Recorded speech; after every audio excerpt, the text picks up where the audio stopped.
அதிமுக பாஜக கூட்டணி சேர்ந்து கொடுக்கும் அந்த கூட்டணிக்குள்ள தாவேக்கா நாம் தமிழர்லாம் வரணும் அப்படின்னு எடப்பாடி அவர்கள் தொடர்ந்து கேட்டுட்டே இருக்காரு. இது சாத்தியப்படும்.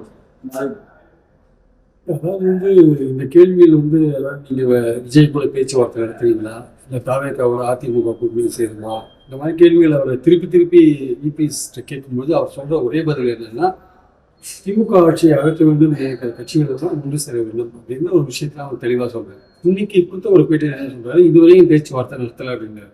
ஒருவேளை இனிமேல் அவர் பேச்சுவார்த்தை நடத்துறதுக்கான வாய்ப்புகள் இருக்காது நமக்கு தெரியாது. அவர் தான் தொடர்ந்து ஒரு முயற்சிகளை மேற்கொள்வதற்காக நம்ம பார்க்கணும். அதுக்கு ஒரு காரணம் இருக்கு ஆக்சுவலாக. அதாவது தாவேக்காவை பொறுத்த மட்டும் நாங்கள் தான் விஜய் தான் முதலமைச்சர், எங்கள் தலைமையில் தான் கூட்டணி என்று இன்னைக்கு கூட மீது வருகிட்டு இருக்காங்க.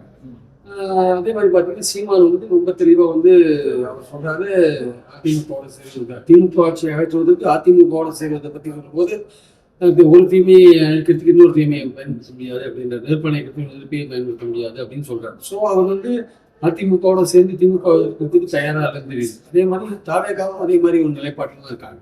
இந்த மாதிரியான ஒரு நிலைப்பாட்டில் இந்த ரெண்டு கட்சி இருக்கும்போது எதற்காக இவர்கள் இதுக்கு முன்னாடியும் சொல்லியிருக்காங்க, செயற்குழுவில் நீங்க பாஜகவோட கூட்டே இல்லைன்னு சொல்லியிருக்கும் போது அதிமுக பாஜகவோட இருக்கும்போது எப்படி பாஜக கூட வைத்துக் கொண்டு அதிமுக எடப்பாடி இவங்களுக்கு அழைப்பு விடுக்கிறார், தாவேக்காவுக்கும் சீமாவுக்கும் அழைப்பு விடுக்கிறார் ஒரு கேள்விக்குறியா இருக்கு.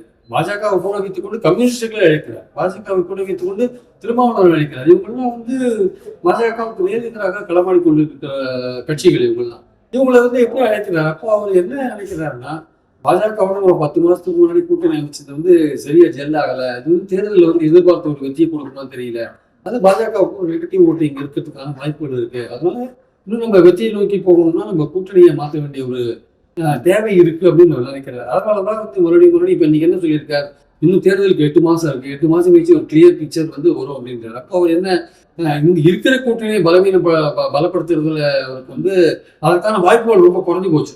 ஏன்னா சப்போஸ் அதிமுக பாஜக தேமுதிக பாமக அப்படின்னா அது ஒரு பலமான கூட்டணி அமையறதுக்கான வாய்ப்புகள் இருக்கு. ஆனா அந்த வாய்ப்பும் இப்ப குறைஞ்சு போச்சு. பாமக 2ஆ குறைஞ்சு போச்சு. அது எப்படி போய் முடியும்னு தெரியாது. தேமுதிகவுக்கு இங்க ராஜ்யசபா உறுப்பினர் கொடுக்க அவங்களும் இங்க கூட்டணிக்கு வரல. அப்போ இந்த கூட்டணி பலமாகாத இருக்கு. அப்போ பலமாகாத இருக்கும்போது அவருக்கு இபிஎஸ் நம்பிக்கை இழக்கிறார். இழந்தவுடனே அவருக்கு தாவேக்காவை கூப்பிட்டு வந்தா நல்லா இருக்கும் அப்படின்னு அவங்க திமுக எதிர்க்க ஒரு அந்த பாலிசிகள் இருக்கிறதால தாவேக்காவை கூப்பிடுறாரு. தாவேக்கா ஒரு விஷயத்துல தெளிவா இருக்காங்க, பாஜக எங்க இருக்கோ அந்த கூட்டணியில் போகக்கூடாதுன்னு தெளிவா இருக்காங்க. அப்போ தெளிவா இருக்காங்க. அப்போ ஒரு விஷயம் தான் முக்கியம். இங்க இபிஎஸ் பாஜகவோட சேர்ந்து திமுகவை அகற்ற முடியாது என்பதில் உறுதியாக இருக்கிறார். அப்போ அவர் எடுக்க வேண்டிய நடவடிக்கை என்னன்னா, அவர் பாஜக அவர் ஸ்டாண்டை மாற்றிக்கணும். அவர் விலகி வரணும். விலகி வந்தாங்கன்னா அவங்க தாவேக்கா கன்சிடர் பண்ணுவாங்க. கன்சிடர் பண்ணுறதுக்கான வாய்ப்புகள் இருக்கு. அவங்களுடைய கொள்கைகள் சிலது ரிலாக்ஸ் பண்ணிட்டு காம்ப்ரமைஸ் பண்ணிக்கிறதுக்கான வாய்ப்புகள் இருக்கு. சீமான் கண்டிப்பா வரதுக்கான வாய்ப்புகள் கிடையாது. நீங்க பாஜகவை உங்க கூட வச்சுட்டு நீங்க தாவேக்காவை போட்டீங்கன்னா நிச்சயமா தாவேக்கா வரதுக்கான வாய்ப்புகளே கிடையாது. ஸோ இந்த முடிவை இவர் தான் எடுக்கணும், இபிஎஸ் தான் எடுக்கணும். அது அந்த முடிவு எடுக்காம நீங்க திருப்பி தாவேக்காவுக்கு அழைப்பு விடுறதுல எந்த விதமான அர்த்தமும் கிடையாது. திமுக எதிர்க்கிறதுக்கு எல்லாரும் பின்னாடி வாங்கன்னு சொல்றதுக்கு எந்த அர்த்தமும் கிடையாது. அதே மாதிரி கூட்டணி கட்சிகள் திமுக கூட்டணி கட்சிகளுக்கு அழைப்பு விடுறதுல எந்த அர்த்தமும் கிடையாது. இதெல்லாம் நீங்க நடக்கணும்னு நீங்க எதிர்பார்த்தீங்கன்னா பாஜக நீங்க வெளியில வரும். இந்த ஸ்டாண்டை நீங்க மாற்றணும். அதிமுக பாஜக கூட்டணி வெற்றி பெறாத அப்படின்னு ஒரு விரக்தியில தான் ஒரு வரலாறு. ஏன்னா அந்த கூட்டணிகள் யாரும் சேரலையாங்க. தேமுதிக வரதா இருந்து அவங்களும் வரல, அந்த சைடு வரல, அவங்க நாளைக்கு என்ன முடிவு எடுப்பாங்க தெரியாது. பாமக 2ஆ பிளந்து போச்சு. அதோட ஓட்டு வங்கி பலவேரமாக போறதுக்கான வாய்ப்பு, செல்வாக்கு கொஞ்சம் குறைஞ்சிருக்கிறதுக்கான வாய்ப்புகள் இருக்கு. ஸோ இந்த மாதிரி இருக்கிறப்போ அந்த வெற்றி பெறுவதற்கான வாய்ப்புகள் குறைஞ்சிட்டே போகும்போது இவர் கூட்டணியை மாற்றுறது தப்பு கிடையாது.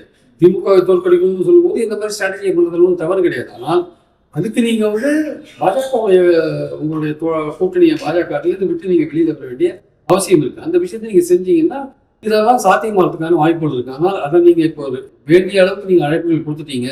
தேர்தல் 8 மாசம் இருக்கிறதுனால அவங்க தற்சமயத்துக்கு இந்த மாதிரி முடிவுகள் தாவேக்கா எடுத்துக்கலாம். அந்த நிலைப்பாடு தேர்தல் இருக்கிறதுல மாறக்கூடிய வாய்ப்புகள் இருக்கு. எல்லாமே நெருக்கடியை பொறுத்து தான் முடிவுகள் மாறும் வைக்கலாம். அதில் இனிமேல் நீங்க உங்க வேலையை கவனிச்சுட்டு அமைதியா இருந்துட்டு தேர்தல் இருக்கிற டிசம்பர் ஜனவரி மாதத்துல நீங்க இந்த முயற்சியை மேற்கொண்டீங்கன்னா உங்களோட அந்த சமயத்துல இருக்கிற சூழல் ஒரு 4 முறை போட்டி தான் வரும். அதில் திமுகவுக்கான வாய்ப்புகள் அதிகமா இருக்கு அப்படின்னு தாவேக்காவை நினைச்சு சரி நம்ம ஏதோ ஒரு அண்டர்ஸ்டாண்டிங் ரீச் ஆகி நம்ம ஒரு கூட்டணி அமைக்கலாம். ஆனால் மீண்டும் திமுக வந்ததுன்னா மறுபடியும் நம்ம போராட்ட வாழ்க்கையா கட்சி மீண்டும் ஒரு போராட்டத்தை சந்திக்கும், எடுத்த உடனே ஒரு பின்னடைவை சந்திக்கும். அதனால நம்ம எப்படியாவது திமுக ஆட்சிக்கு வரவிடாத பண்ணணும் அப்படின்னா அந்த வித்தியை தடுக்கணும் அப்படின்னா சரி நம்ம அதிமுக சேரலாம் அப்படின்ற ஒரு எண்ணம் அப்பதான் அவங்களுக்கு வரும். தேர்தல் நெருக்கத்துல வந்து இன்னைக்கு எடப்பாடியே சொன்ன மாதிரி 8 மாதம் கழிச்சு என்ன நிலைமைன்னு அப்பதான் தெரியும் ஆக்சுவலா.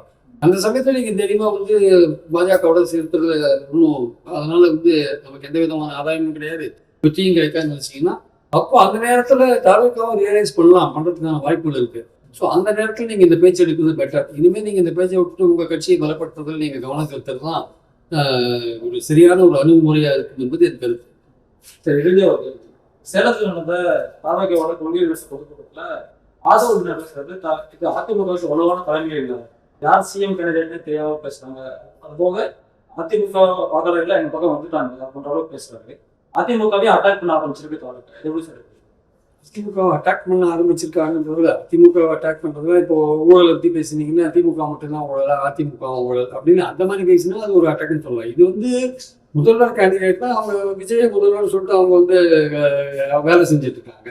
இங்க வந்து அதிமுகவில் வந்து எடப்பாடி முதல்வர்னு சொல்லிட்டு அவங்க கட்சிக்காரங்க வேலை செஞ்சுட்டு இருக்காங்க. அதிமுகலாம் வந்து தாவேக்கால சேர்ந்துட்டாங்கன்னு ஒரே ஒரு இந்த ஸ்வீப்பிங்கா ஒரு ஸ்டேட்மெண்ட் வந்து நீங்க சொன்னீங்கன்னா அது சரியா எடுபடாது. ஆக்சுவலா இன்னும் அதிமுகவில் கிரவுண்ட் லெவலில் தொண்டர்கள் இருக்காங்க, அதுல வந்து எந்த விதமான சந்தேகமும் இல்லை. அவங்களுக்கு வந்து ஒரு விரக்தியாக கூட இருக்கலாம், அவங்க கட்சியும் வரப்போற தேர்தலில் வெற்றி வருமா இல்லையா, பாஜகவோட அமைச்சர் கூட்டணி சரிதானா, இன்னும் தாவேக்காவோட அமைச்சிருக்கலாம், இந்த நிறைய தொண்டர்கள் நினைக்கிறாங்க. அந்த மாதிரி விஷயங்கள் இருக்கே தவிர ஏதோ அதிமுக தொண்டர்கள் தாவேக்கால் வந்து சேர்ந்துட்டாங்க அதெல்லாம் அந்த அந்த அந்த ஸ்டேட்மெண்ட் ஒத்துக்கொள்ள முடியாது. இன்னும் அதிமுகவுக்கான தொண்டர்களும் கீழே இருக்காதான் செய்யும்.